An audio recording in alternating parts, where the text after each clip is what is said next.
Hi everyone, before we begin the show today, we have a special something planned to show you. I am very excited for you all to see the full music video for my theme song What the Heck Is That? I hope you all love it, and by the way, the animation was done by Jazz Hands Crew. Enjoy! What the heck is that? Wonders, oh wonders of the world. So many wonders to behold. So many questions in my mind. So many questions, so little time. Answers don't so easily come unless you know to ask someone who is a master of the trade. Ask them how clouds get their shape. If a tree falls and the ones around, does it make a sound? Is the cup half empty? Or is the cup half full? Why is the sky that color? How do the stars shine? Why does the instrument make that sound?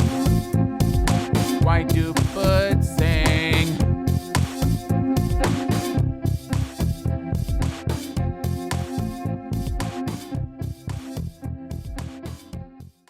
Welcome to What the Heck Is That with David Shai Ventura.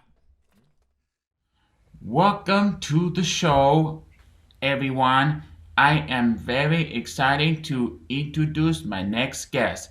David Levison is the founder and executive director at the Big Sunday. Big Sunday is an organization that does all kinds of stuff for the community. Everything they do on Big Sunday is inspiring and they make the world a better place. Let's see what we can learn from them. Oh, okay. Well, David, thank you very much for having me here. I love your show and I've seen it before and I love the background behind you of all the Big Sunday shirts. And I'm always happy to help out fellow David. Start by telling us how did you start Big Sunday? Big Sunday's been around for 20 years. We started in 1999 and I started it. And it was one day a year on a Sunday, which is why we're called Big Sunday. Everybody wants to know why we're called Big Sunday when we do stuff all year round. Back in the day, it was just one day a year on a Sunday, and it was so popular that we expanded to Saturday, and then we started throwing in some Fridays. And before you knew it, we were doing things year round, and that's why we're called Big Sunday. It started at my synagogue, which was Temple Israel of Hollywood, and they wanted to do what was called the Mitzvah Day, where people went out in the community and did good deeds. So that first year, I did it because the rabbi asked me. I was just dropping off my kids at Sunday school. And that first year, we did about 17 projects and we had about 300 people, which was really nice. But I thought, it's really nice. It was 300 nice, good hearted Jewish people. And I thought, well, that's really nice. But all things being equal, if we're going to go do these nice deeds, let's mix it up. And if we're helping Catholic charities, let's ask some Catholic people to help us, and so on. And so we asked some churches to join us, some schools, some clubs in the area. And the second year we had 800 people, which was even better and really nice. And we cleaned the beach and we fixed up a school and we did a book collection. But the time when things really changed was in the third year. It was 2001. And one of the groups we helped was a group called Covenant House, which helps young people who are homeless and who are living on the street. And what they wanted to do was host a car wash for Students Run LA. And Students Run LA is great to help. It helps train kids to run a marathon, like at-risk youth to run the marathon. And it's a great thing because if you run the marathon, you feel you can do anything. But they needed some help paying for things like shorts and sneakers and stuff like that. And so the kids at Covenant House wanted to host a car wash. And it was interesting because I called their person, and these are kids with a lot of challenges. And I said, "How can we help you?" And she said, "Our kids don't need help. They want to give help," which really struck me as a bit of a surprise, but I kind of admired that. And they decided they were going to host a car wash for students around LA. And they were joined that year by a group of kids from a youth group from a synagogue and kids from a Sunday school class from a gospel church. And they raised about $400, which was nice. But what was great was that they did it together. And that's when Big Sunday went from being a community service day to a community building event with the idea that absolutely everybody has some way they can help somebody else. And we all have to look out for one another. And then we just kept growing and growing and growing. And now we spun off from the temple, and we have people from all sorts of churches and mosques and Buddhist temples and schools and businesses and clubs and teams and individuals come and families come. And it's really about everybody mixing it up and everybody finding a way to help somebody else. And I got to say, not that you asked, but you're really helping. You're helping me by letting me talk about what we do and bringing this story to many people. So thanks for that, David. Very nice of you, and I really appreciate it. So it sounds like it found you. It kind of did. People say I found it, but the truth of the matter is it kind of found me. So I think a lot of things in life work out that way. It seems like that's sort of how it's going with you having a talk show too. It's sort of found you. Is that right? Yeah, I can tell. I can tell you're a natural at this. I know you do a lot in the community, but give some examples of the good work you do there. Okay, good question. We do see, here's the thing, we do all kinds of work, whether it's cleaning a beach or fixing up a school or serving meals to people who are hungry or going to a senior center to visit folks where things might have slowed down a bit there and it might be a little bit boring, or lawyers going out and doing legal aid, or plumbers doing plumbing work to fix places. Or people going to an animal rescue and walking the dogs or cleaning out the kennels. My feeling is everybody has something that really interests them, and everybody has something that they're really good at. So we offer all these kind of things to provide something for everybody, so that everybody has a way to help. Like for instance, right now, I was just talking about this with you and your mom. We're collecting diapers because there's a lot of families with little babies who can't afford to buy diapers. And a lot of people really feel bad for those babies and they want to run into the market to buy some diapers, or they'll go online and order them. And that's how they want to help. And it's all good. We're very grateful for it. That is all is inspiring. I can't believe how much you are accomplished. That's very nice of you to say. That makes my day. It's not just me, just so you know, I'm just the one guy. We have a whole staff of people helping, and we have all sorts of volunteers. There's an expression, I don't know if you ever heard it, that says it takes a village, and it certainly does. And I could in no way do this myself. And there's so many people who are so helpful in so many ways, all ages, all backgrounds, all from all parts of town, all kinds of abilities, and everybody is doing their best and pitching in. It's really nice to see.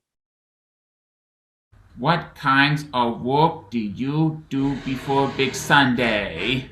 Oh, well, that's an excellent question. I was a writer, although, the funny thing is I feel like I'm writing more now than I ever did.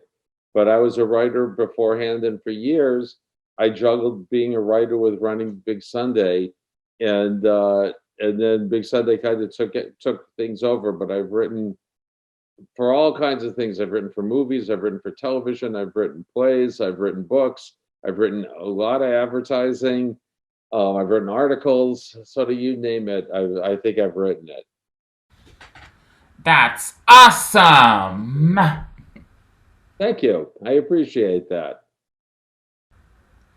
Tell us more about your writing experience? Well, the experiences were very different depending on what I was working on. But for instance, when I was doing advertising, some it was different if you were doing it for a newspaper or for a magazine. It was different if you were doing it for TV or for the radio. And like when I was doing radio commercials, which I did a lot of, they could only be 30 seconds long. So I used to sit there with a stopwatch, making sure it wasn't too long. But often the challenge was you had to say all sorts of things about whatever it was you were trying to sell.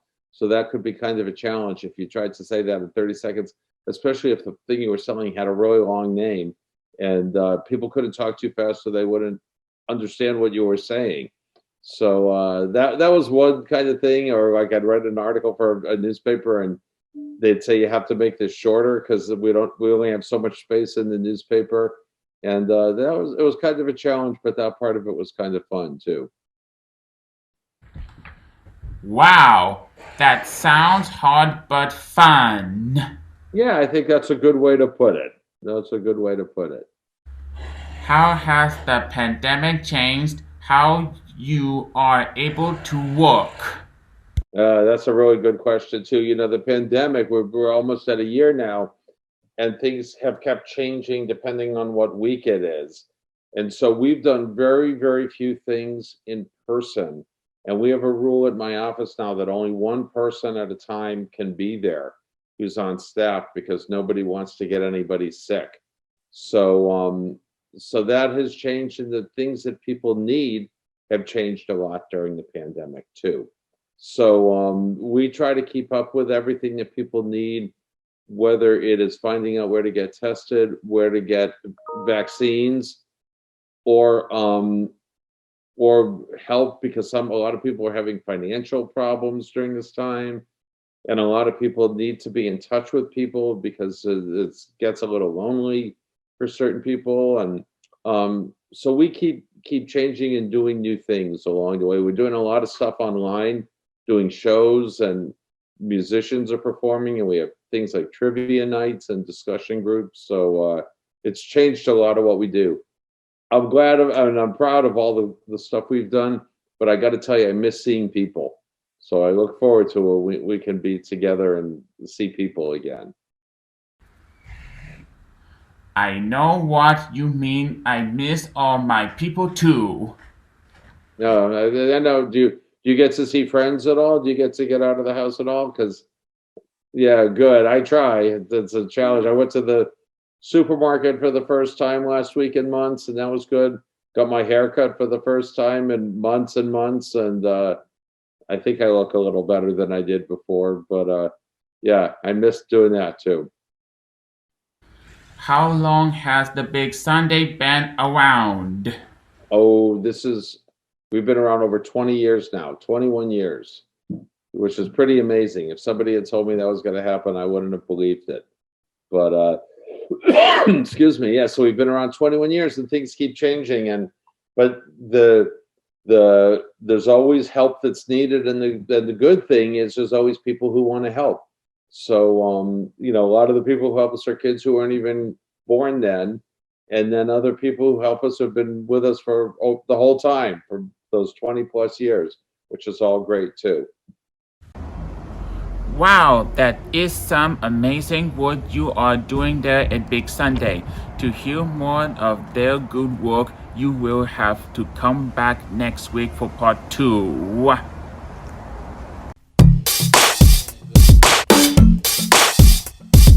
What the heck is that?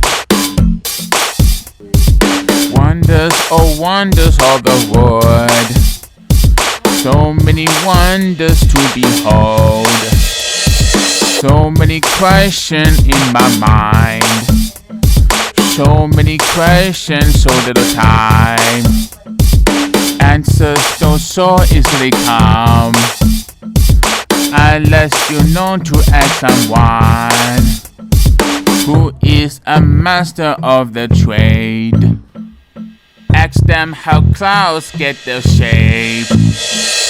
Welcome to What the Heck Is That with David Shai Ventura.